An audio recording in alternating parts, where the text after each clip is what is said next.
The sum of the ages of a boy and his brother is 25 years and the product of their ages in years is 126, find their ages. अब देखिए यहाँ पर हम मान लेते हैं कि यहाँ पर जो बॉय की एज है उसको मान लेते हैं x ईयर्स, और जो ब्रदर की एज है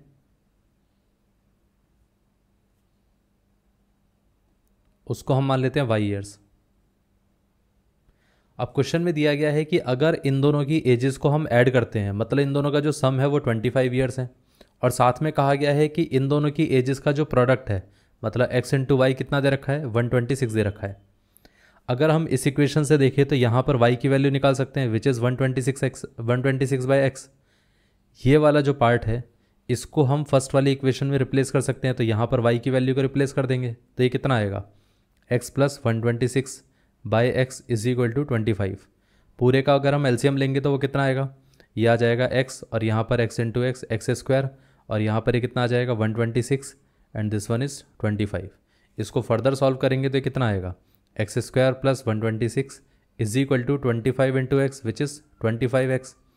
सो यहाँ से आ जाएगा एक्स स्क्वायर, 25x को हम लेफ्ट साइड पे ले आएंगे तो ये आ जाएगा माइनस का एक्स स्क्वायर माइनस का 25x plus 126 is equal to 0।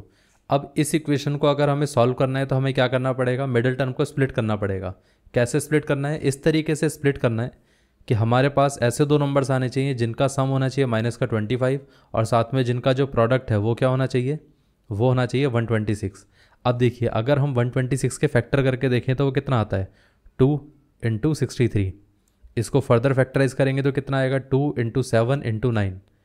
9 into 2 कितना होता है, 18 होता है। 18 इंटू 7 इसको हम लिख सकते हैं। अब 18 और 7 को ऐड करेंगे तो 25 आएगा, मल्टीप्लाई करेंगे तो 126 आएगा। अब देखिए यहाँ पर हमें सम जो है वो नेगेटिव चाहिए, तो एक काम करते हैं, इसको भी माइनस ले लेते हैं, इसको भी माइनस ले लेते हैं। दोनों का एडिशन माइनस का 25, दोनों का मल्टीप्लिकेशन प्लस का 126 रहेगा। तो यहाँ पर हमारे पास क्या आ जाएगा, माइनस का 18x और माइनस का 7x and this one is plus का 126 और यहाँ पर एक्स स्क्वायर। अब इसमें से अगर हम x कॉमन ले लेंगे तो कितना बचेगा, ये आ जाएगा x माइनस 18, और इसमें से हम क्या कर सकते हैं, माइनस का 7 कॉमन ले लेंगे तो बचेगा क्या हमारे पास, x minus 18 is equal to 0। इतना क्लियर है।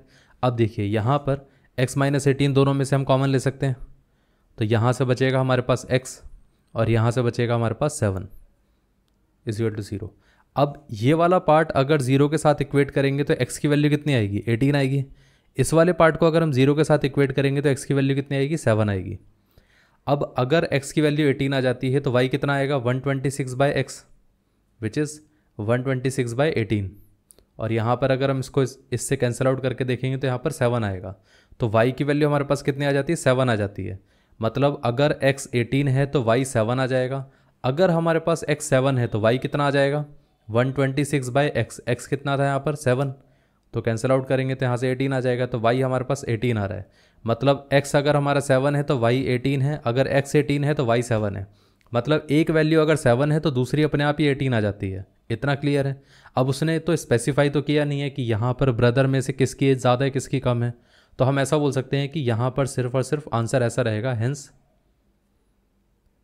There ages are 7 and 18 years, 7 years and 18 years. अब किसी एक को स्पेसिफाई तो किया नहीं गया है, तो यहाँ पर हम किसी को स्पेसिफाई नहीं करेंगे, हम इन जनरल बोल देंगे कि इन दोनों की एजेस होंगी 7 और 18 ईयर्स।